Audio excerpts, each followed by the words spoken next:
అందరికీ నమస్కారం. ఈరోజు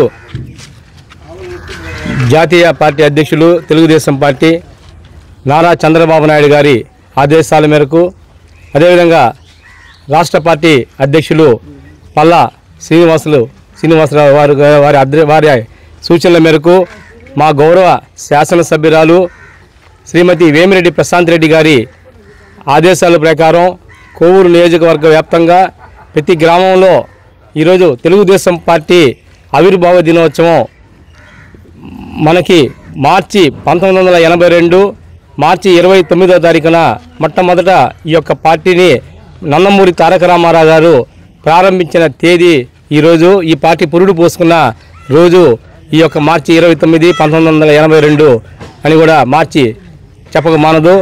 ఈ యొక్క పార్టీ నందమూరి తారక రామారావు స్థాపించిన తర్వాత 9 మాసాల్లోనే జనవరి 9వ తారీఖున అధికారం చేపట్టడం జరిగింది. ఆనాటి వరకు ఉన్నటువంటి కాంగ్రెస్ పార్టీని, అప్పటి వరకు వేళ్ళునుకున్న పార్టీని ఒక్కసారి వటపక్షాన్ని పెళ్లగిచ్చినట్టు రామారావు గారి నాయకత్వంలో తెలుగుదేశం పార్టీ ఘన విజయాన్ని చేకూర్చడం జరిగింది. ఏ ముహూర్తాన మహానుభావుడు ఈ యొక్క తెలుగుదేశం పార్టీని స్థాపించాడో ఎన్నో ఆటుపోట్లు, ఎన్నో ఎదురు దెబ్బలు తగలుతున్నా కూడా ఈరోజు పార్టీ నిలబడిందంటే ఆ మహానుభావుడు స్థాపించిన వేళ విశేషం.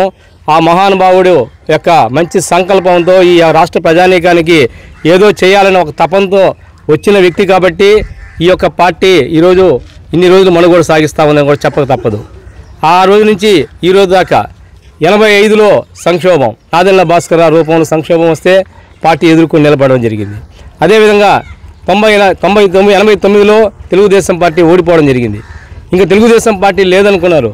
మళ్ళీ 94లో మళ్ళీ డాక్టర్ నందమూరి తారక రామారావు గారి ఆధ్వర్యంలో మళ్ళీ తెలుగుదేశం పార్టీ అఖండ విజయాన్ని చేకూరిస్తే లక్ష్మీపార్వతి రూపంలో మళ్ళీ ఈ యొక్క పార్టీకి సంక్షోభం రావడం, పార్టీ రెండుగా చీలిపోయి అన్నా తెలుగుదేశం అని, లక్ష్మీ ఎన్టీఆర్ తెలుగుదేశం అని రకరకాల తెలుగుదేశాలు ఆవిర్భవించిన అంతిమంగా మిగిలినది సైకిల్ తెలుగుదేశం, రామారావు తెలుగుదేశం ఒక అనేసి ఆ రోజు ఈ యొక్క తెలుగుదేశం మళ్ళీ నిలబడడం జరిగింది.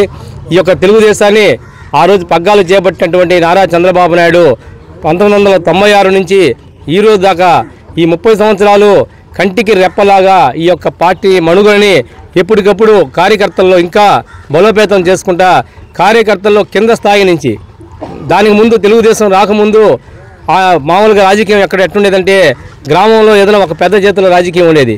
ఆ ఒక పెద్ద చెప్పినట్టు ఆ యొక్క కార్యక్రమాలు జరుగుతూ ఉండేది. ఆ పెద్ద ఎవరికి చెప్తే వాళ్ళు ఓట్లేసే పద్ధతులు ఆ రోజు రాజకీయం ఉంటే, నందమూరి తారక రామారావు తెలుగుదేశం పార్టీ స్థాపించిన తర్వాత రాజకీయం పేదవాడు గుడిసికి పోయింది.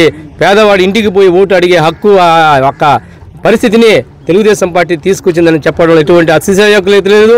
కాబట్టి ఈ యొక్క తెలుగుదేశం పార్టీని అక్కడి నుంచి నారా చంద్రబాబు నాయుడు గారు ఈ యొక్క పార్టీని బతికిస్తా ఈ పార్టీని అంచెలంచెలకు అభివృద్ధి చేసుకుంటూ ఉమ్మడి రాష్ట్రంలో అయితేనేమి, అదేవిధంగా ఈరోజు విడిపోయిన రాష్ట్రంలో అయితే ఈ పార్టీని పురోగతిలో తీసుకురావడం జరిగింది.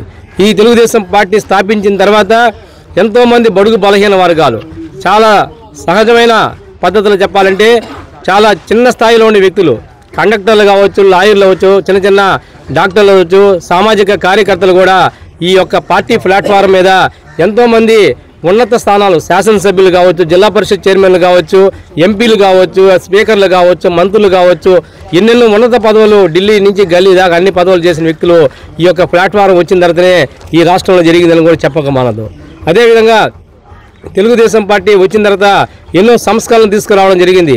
₹2 కిలో బియ్యం ఎత్తుకుంటే కానీ, అదేవిధంగా ఆస్పర్కి కరెంటు ₹50 రైతులకు ఇవ్వడం అయితే, అదేవిధంగా అప్పట్లోనే పట్వారీ వ్యవస్థని తెలంగాణలో తీసేసిన దానివల్ల ఎంతోమంది ఊపిరి పీల్చుకున్న దినాలు అప్పట్లోనే చూసాం.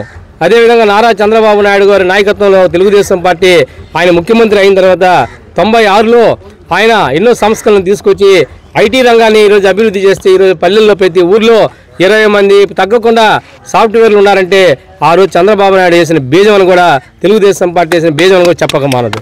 ఈ విధంగా తెలుగుదేశం పార్టీ ఒక విద్యార్థులకే కాదు, ఉద్యోగస్తులకే కాదు, రైతులకే కాదు, బడుగు బలహీన వర్గాలందరూ కూడా సముచిత న్యాయం చేసే పార్టీ తెలుగుదేశం పార్టీ అని కూడా ఈ సందర్భంగా తెలియజేసుకుంటున్నాం.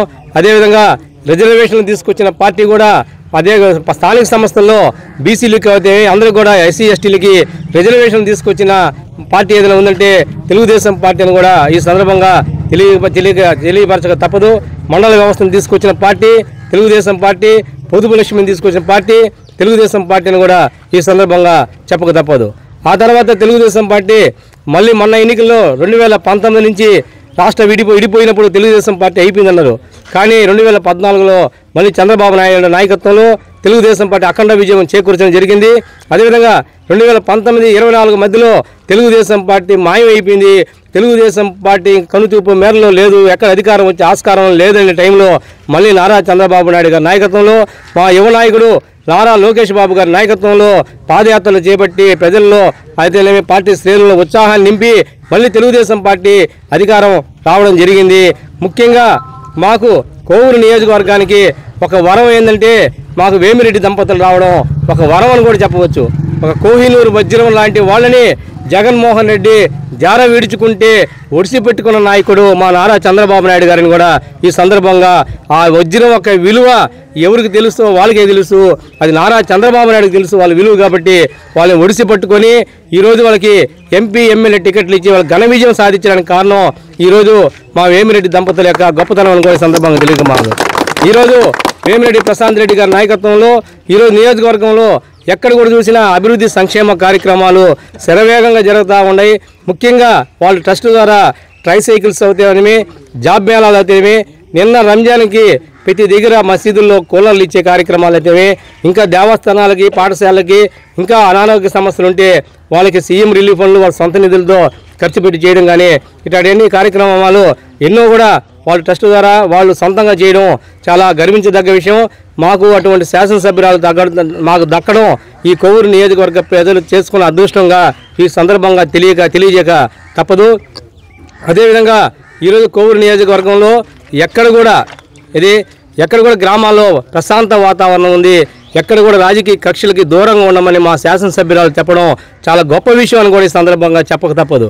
ఎక్కడ కూడా మీరు తగువులకి రచ్చలకు పోవకండి, మీ దృష్టి అభివృద్ధి సంక్షేమం మీద ఉండాలి, కానీ మీ దృష్టిని పక్కకు మలర్చవాకండి. గ్రామాల్లో ప్రశాంతతని మీరు తీసుకురండి. అంతకుముందు అక్కడ లేని ప్రశాంతతని మీరు గ్రామాల్లో చేకూర్చండి. మీరు గ్రామాన్ని ప్రశాంతంగా ఉంచండి. మీరు ఎక్కడ కూడా అభివృద్ధి సంక్షేమ కార్యక్రమాలు నా కాడ తీసుకురండి, కానీ తగువుల విషయాలు తీసుకురావద్దు. తగువులు దూరంగా ఉండని కార్యకర్తలకు హితబోధ చేసే శాసనసభ్యురాలు ఎవరైనా ఉన్నారంటే మా వేమిరెడ్డి ప్రశాంత్ రెడ్డి గారిని కూడా ఈ సందర్భంగా తెలియక మానదు. ఈ యొక్క ఆవిర్భావ దినోత్సవానికి విచ్చేసి ఈ యొక్క మంచి కార్యక్రమాన్ని పండుగ వాతావరణంలో అందరం రాష్ట్ర వ్యాప్తంగా, నియోజకవర్గ వ్యాప్తంగా, మండల వ్యాప్తంగా అందరూ గ్రామాన ఈ యొక్క కార్యక్రమాన్ని మనం చేసుకోవడం చాలా అదృష్టంగా భావిస్తూ ఈ అవకాశం ఇచ్చిన ప్రతి ఒక్కరికి పేరు పేరున ధన్యవాదాలు తెలియజేసుకుంటూ సెలవు తీసుకుంటున్నాం. జై తెలుగుదేశం, జై. అందరికీ ముందస్తు రంజాన్ శుభాకాంక్షలు ముస్లిం సోదరిమణులందరికీ. అదేవిధంగా ఉగాది శుభాకాంక్షలు ప్రతి ఒక్కరు కూడా ఈ సందర్భంగా తెలియజేసుకుంటున్నాం.